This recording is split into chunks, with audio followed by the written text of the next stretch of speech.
Bismillahirrahmanirrahim. Assalamualaikum warahmatullahi wabarakatuh. Halo teman-teman, jumpa lagi di channel Ojowedi. Terima kasih kepada teman-teman yang telah mendengarkan dan telah mensupport channel ini, agar channel ini makin berkembang dan bisa diterima oleh khalayak yang lebih ramai. Seperti biasa teman-teman, jika sudah siap, selamat mendengarkan. Bo amis ucap salah satu lelaki berkupluk hitam di kepalanya. Para temannya pun mengendus-endus untuk memastikan bau tersebut. Iya, benar, kayak bau ikan busuk, ucap salah satu dari mereka. Duh, sesuatu seperti menimpa atap pos ronda. Cek. Dengan segera, semua orang yang ada beranjak dari duduknya. Mereka turun dan berjalan mengecek keadaan di sekitarnya. Noh, coba cek di belakang pos ronda, ucap temannya kepada Jono, lelaki yang memakai kupluk hitam barusan. Loh, kenapa saya? Bareng-bareng atuh, ajak Jono kepada yang lainnya. Iya, tapi kamu yang di depan, John, ucap salah satu teman Jono. Ah, yang tua selalu harus mengalah, gerutu Jono. Jono berjalan paling depan di antara semua temannya. Ia berjalan ke arah belakang pos ronda. Tak lupa senter lawas bertenaga batu baterai mantap ia genggam.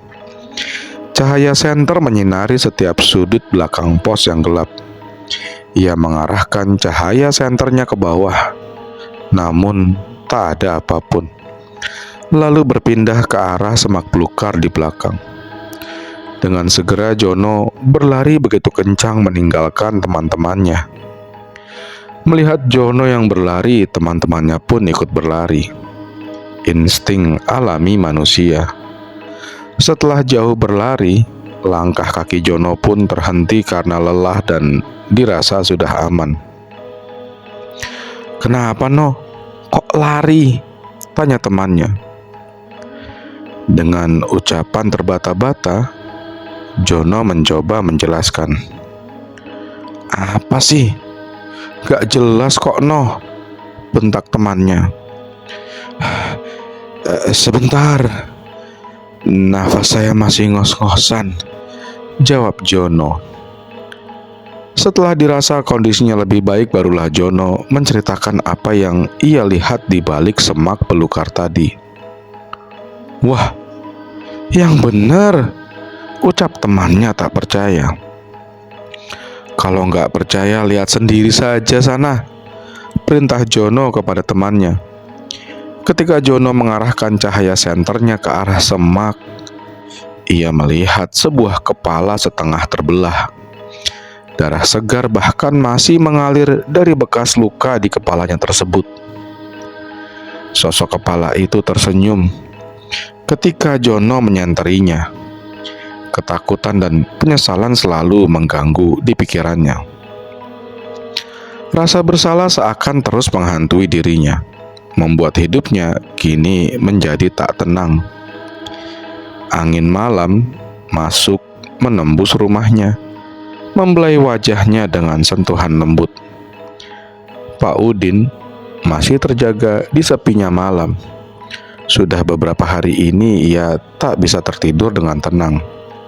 Namun entah kenapa malam hari ini seakan mengajaknya untuk terlelap, membuai pikirannya, mungkin dengan mimpi yang indah. Tak butuh waktu lama, Pak Udin pun terlelap dengan gampangnya. Matanya seakan menolak untuk tetap terjaga. Ia pun mulai merasuki alam tidurnya. Sebuah tangan berlumuran darah memegang erat pundaknya. Udin tak berani menoleh pandangannya.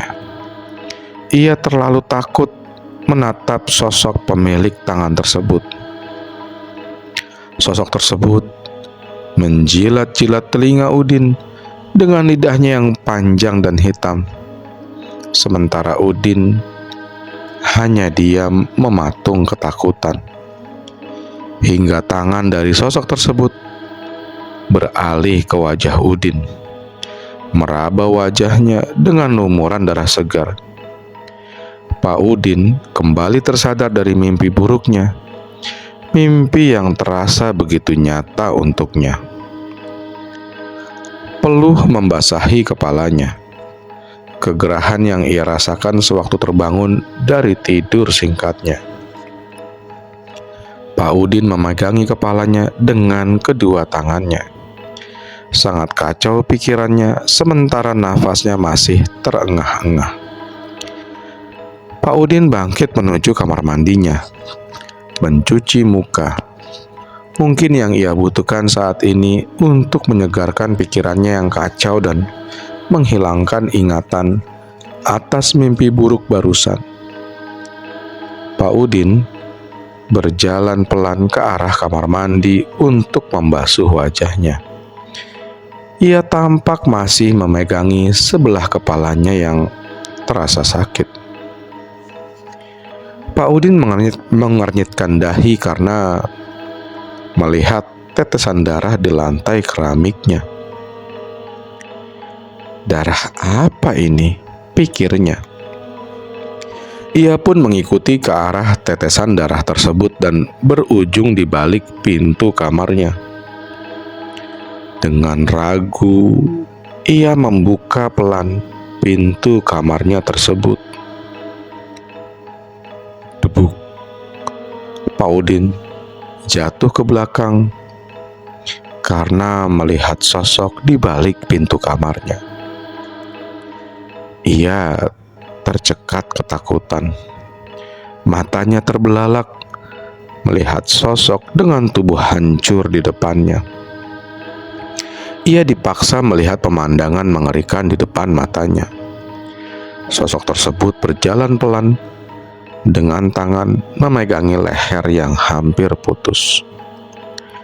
Sosok tersebut kini telah berada di samping Pak Udin. Ia terduduk tepat di samping Pak Udin yang tak bisa bergerak, terikat ketakutan.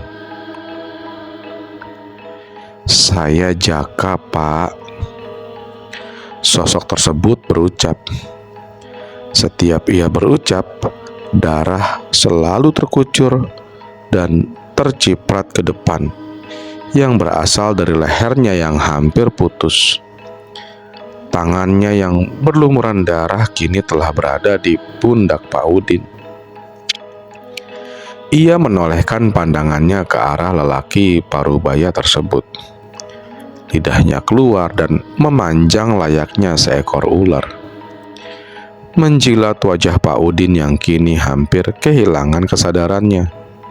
Dan tak lama, Pak Udin pun pingsan dan tak tahu apa yang terjadi selama ia pingsan. Waktu ke waktu, hari ke hari, teror dari hantu Jaka semakin intens dan meresahkan warga desa. Warga kini tercekam oleh teror yang menakutkan. Kabar Jaka yang bangkit dari kematian dan membalas dendam memang masih simpang siur adanya. Terlebih karena bentuk sosoknya yang sulit dikenali ketika menampakkan wujudnya. Namun itu lebih dari cukup untuk menakuti siapapun yang bertemu dengannya. Ustadz Hami pun turun tangan untuk menenangkan warga yang resah dan gelisah. Beliau menyampaikan bahwa kita tak perlu takut akan godaan dan gangguan jin atau setan, karena sejatinya kita lebih tinggi pangkat dan derajatnya. Ustadz Hamid pun berencana mengadakan pengajian di masjid desa. untuk memberi himbauan dan mempertebal keimanan dalam menghadapi teror yang terjadi. Para warga kampung sudah dikumpulkan sejak sore hari menjelang surup matahari. Tentu agar warga menjadi berani untuk keluar rumahnya. Karena kalau acara dilakukan pada malam hari, tentu banyak dari warga yang tak mau karena takut. Jangankan untuk pergi ke masjid, untuk sekedar ke warung dekat rumah saja warga sangat enggan. Was-was dan ketakutan bukan kepalang. Acara berlangsung dari sore hingga malam hari. Pak Ustadz pun mengajak beberapa perangkat desa dan perangkat keamanan untuk berpartisipasi, menjaga dan menenangkan kehidupan warga. Dalam ceramahnya, Pak Ustadz Hamid banyak memberi doa-doa penangkal gangguan jin atau sebangsanya. Sepertinya itu dirasa cukup karena warga kini tampak tenang. Dengan seksama mereka mendengar dan mengamati semua yang Ustadz sampaikan. Namun tentu omongan tak semudah perbuatan. Pada pengaplikasiannya, di lapangan tentu tak semudah yang direncanakan. Acara berlangsung dengan hikmat. Jam 9 malam acara pun selesai.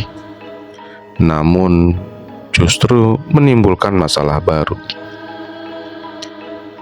Bagaimana kita pulang? Ucap salah satu warga. Bukan tanpa alasan mengeluhkan demikian. Warga yang rumahnya jauh dari masjid tampak kebingungan. Terlebih, pada saat itu penerangan jalan masih minim. Bimbang dan ragu tergurat dari mereka yang jauh rumahnya. Tapi untunglah para perangkat desa dan keamanan bersedia mengantar pulang mereka semua sampai ke tempat tujuannya masing-masing. Pak Ujo kembali memberanikan diri untuk pergi berbelanja ke pasar. Setelah sekian hari ia tak berani melakukannya karena masih terbayang akan sosok mengerikan yang pernah menakutinya beberapa hari yang lalu. Semenjak kejadian itu, Pak Ujo memang tidak membuka warungnya. Namun keadaan terus memaksanya hingga membuat Pak Ujo kembali memberanikan dirinya. Sesampainya di pasar, Pak Ujo beserta istrinya segera berbelanja. Mereka terlihat tergesa-gesa karena untuk menghemat waktu agar pulangnya tak kemalaman. Bahkan tak sampai untuk terlalu lama menawar harga, sebisa mungkin mempercepat urusannya di pasar ini. Semua kebutuhan sudah terbeli. Kini saatnya Pak Ujo beserta istrinya pulang kembali. Mereka melewati jalan yang sama sewaktu bertemu dengan sosok mengerikan terdahulu. Ya, karena memang tak ada jalan lain lagi. Kalaupun ada, jalan itu harus memutar terlalu jauh untuk mereka. Tak ada pilihan lain. Pak Ujo memantapkan niatnya. Kembali melaju, menembus pekatnya malam dan minimnya penerangan. Dan ketika melewati jalan tersebut, ada banyak keraguan yang kini ia rasakan. Rasa was-was yang begitu besar menggelayut di dalam setiap pandangan matanya. Sebuah tangan menyandar di bahu Pak Ujo. Aneh. Begitu dingin terasa di bahunya. Bu, ibu sakit ya? Ucapnya menanyakan kepada istrinya di belakang. Namun tak ada jawaban. Kini tangan tersebut bergerak ke arah telinga sebelah kanan Pak Ujo. Kembali rasa dingin begitu terasa dari tangan tersebut. Hingga tiba-tiba, plak! Tangan tersebut menampar pipi Pak Ujo. Pak Ujo refleks terkaget-kaget. Salah apa pikirnya kepada istri hingga membuat istrinya menampar begitu keras? "Aku salah apa toh Bu kok digaplok?" ucapnya sambil terus melajukan motornya. Namun, kembali Pak Ujo tak mendapat jawaban apapun karena penasaran dan ingin mendapat jawaban dari tindakan istrinya. Pak Ujo pun memberhentikan laju sepeda motornya. Ia pun menolehkan pandangannya ke belakang. Kedebuk, Pak Ujo jatuh pingsan, membuat motornya terbanting ke jalanan. Rupanya yang selama ini Pak Ujo bonceng dan ajak bicara bukanlah istrinya, melainkan hantu Jaka yang ikut dalam boncengannya. Lalu kemana istrinya Pak Ujo? Mundur sewaktu Pak Ujo masih di pasar. Setelah semua barang kebutuhannya terbeli, ia segera berjalan tergesa-gesa menuju tempat di mana motornya terparkir. Rupanya Pak Ujo tidak mendengar ucapan istrinya yang kebelet kencing. Setelah menaikkan semua barang belanjaannya di dalam keranjang, Pak Ujo segera memanasi mesin motornya. Ketika sepeda motornya mendapat beban dari arah belakang, dengan segera Pak Ujo menarik gas motor tuanya. Segera melaju agar cepat sampai dan tidak kemalaman di jalan. Sang istri yang tak mendapati di mana suaminya terlihat bingung dan gelisah di depan pasar di mana bekas motor suaminya terparkir. Pak Aris terlihat sangat santai di depan rumahnya. Ditemani segelas kopi, ia menikmati suasana malam hari ini. Senyum puas menghiasi wajahnya. Pak Aris yang dulu sempat bersih tegang dengan Jaka, kini ia puas akan kematiannya. Rasa dendamnya telah terbalaskan. Terlebih Pak Aris lah yang melunturkan ilmu yang Jaka miliki sewaktu dihakimi oleh masa. Iya, Pak Aris lah yang memukul Jaka dengan bambu kuning seukuran stik biliar. Sebenarnya kematian Jaka memang sudah ia rencanakan. Hanya tinggal menunggu waktu yang tepat saja untuk mengeksekusinya. Ketika melihat Jaka sudah terkepung warga, Pak Aris langsung pulang ke rumahnya untuk mengambil bambu kuning pusakanya dan segera berlari ke arah kerumunan warga untuk memukul tubuh Jaka dengan pusakanya. Belum puas, Pak Aris pun menusukkan bambu miliknya ke tubuh Jaka dan ikut memukulinya bersama Fahmi dan Pak Ihsan. Lalu tiba-tiba datang orang asing yang begitu beringas menghajar tubuh Jaka. Orang tersebut adalah Pak Ujo yang sedang lewat di daerah situ. Pak Udin yang sedang bekerja sebagai kuli bangunan daerah situ pun ikut menumpahkan kekesalannya kepada Jaka. Karena Jaka dulu pernah memalak semua hasil kerjanya selama menjadi kuli bangunan di dekat lokasi kejadian. Bahkan perilaku Pak Udin lebih beringas. Ia membawa cangkul yang ia pakai sebagai alat mengaduk semen dan pasir dan segera menghujam tubuh Jaka dengan cangkul tersebut yang membuat luka robek di beberapa bagian tubuh Jaka. Itulah mengapa Pak Udin selalu merasa bersalah dan gelisah sampai membuat pikirannya tak tenang dan tak bisa tertidur pulas. Pak Haris sebenarnya juga sering diganggu sosok hantu Jaka. Namun dengan ilmu yang ia miliki, ia selalu berhasil menangkal dan mengusir sosoknya Pak Haris seperti sedang menunggu kemunculan hantu Jaka.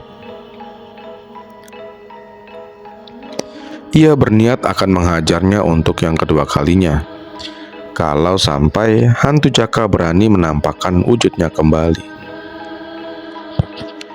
Di sebuah kamar, Fahmi tak kunjung jua bisa memejamkan matanya karena entah kenapa malam ini begitu panas hawanya. Fahmi sudah mencoba berbagai posisi dengan maksud agar dirinya bisa cepat tertidur. Namun sial, itu semua tak kunjung berhasil menidurkan dirinya. Lampu tiba-tiba padam, meninggalkan kegelapan dalam kamar Fahmi. Matanya harus menyesuaikan dengan keadaan di sekitar. Ia meraba-raba tembok sebagai titian langkahnya agar tak menabrak barang-barang di dalam kamarnya. Dalam gelap, Fahmi meraba-raba tembok yang ia pegangi. Entah mengapa Fahmi merasa bahwa ia tak sendirian di kamar ini, seperti ada mata yang mengawasinya dari belakang. Fahmi tak memperdulikan yang sekarang dalam prioritasnya adalah segera menemukan handle pintu kamarnya. Ketika sudah memegang handle, tiba-tiba ada tangan lain yang ikut memegangi tangan Fahmi. Fahmi terlonjak kaget ke belakang. Dalam kegelapan ia memandangi setiap penjuru kamarnya. Tanpa disadarinya, sosok hantu Jaka kini sudah berada di atas lemarinya. Di tempat lain, Agus menjadi sering berkunjung ke rumah almarhum Jaka. Entah apa yang ia lakukan, semacam melakukan permufakatan jahat dengan ibunya Jaka. Lantas apa yang sedang mereka bicarakan atau rencanakan? Pak Udin menceritakan atas kejadian yang dialaminya kepada Ustadz Hamid. Setelah panjang lebar mendengar cerita Pak Udin, Pak Ustadz Hamid pun seperti mendapat kesimpulan. Dari semua kejadian ini, siang harinya Pak Ustadz Hamid mengumpulkan orang-orang yang terlibat dalam peristiwa pembunuhan Jaka. Tampak hadir Pak Udin, Pak Ihsan, dan warga lainnya yang ikut terlibat. Dan menurut keterangan dari mereka semua, Pak Ustadz mendapatkan penuturan yang sama. Mereka semua diganggu oleh sosok hantu Jaka. Setelah perundingan selesai, Pak Ustadz mengajak mereka semua untuk berdoa dan mengirim surat-surat dalam Al-Quran untuk Jaka, berharap agar terornya cepat selesai. Bersambung lagi ya teman-teman. Jangan lupa untuk terus mengikuti cerita-cerita di channel Ojowedi. Akhir kata, wassalamualaikum warahmatullahi wabarakatuh.